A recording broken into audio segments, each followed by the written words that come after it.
बिस्मिल्लाहिर्रहमानिर्रहीम। नाज़रीन, इस वक्त मैं मदीना अब्बास के रास्ता जान के अलीपुर चट्टा की तरफ आ रहा हूँ। इसी वक्त ये बहुत खूबसूरत कारपेट सड़क बनी थी। इसके अतराफ में शानदार घने दरख्त थे ताकि सड़क की मजबूती भी हो, और इसके अलावा जो है ये खूबसूरती के साथ साथ साए का भी काम करते थे।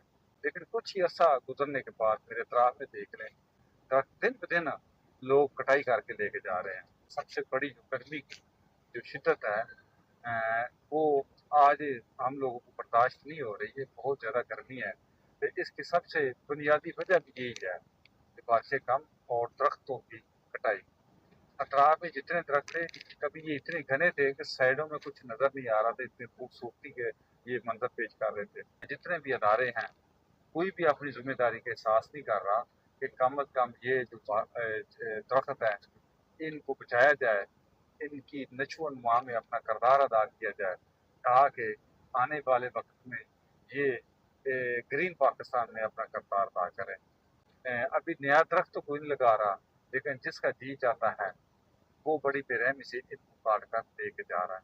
मेरा इदारों से सवाल है कि आया ये अदारों की बेहिसी है, या हमारी बदबख्ती है, या अदारे इतने कमज़ोर हैं, कानून नाफ़िज़ करने वाले इदारे इतने कमज़ोर हैं। ये दिन रात ये जो है ना कटाई इसकी कर रहे हैं, ये घने दरख्त जो काट के लेके जा रहे हैं। तो मैं तो आज तक यही सोचा है कि जो अगर किसी का ज़ाती दरख्त है, वो भी सरकार की इजाज़त के बगैर नहीं काट सकता, बाकायदा उसकी परमिशन लेनी पड़ती है। लेकिन ये लावारिस सड़क जो है, इसके दिन ब दिन दरख्त काटे जा रहे हैं। लम्हा फ़िक्र अब देखना ये है कि इदारे इसमें अपना क्या किरदार अदा करते हैं, या ऐसे ही किसी की तस्वीर दिखाई देंगे। बहुत शुक्रिया। पाकिस्तान जिंदाबाद।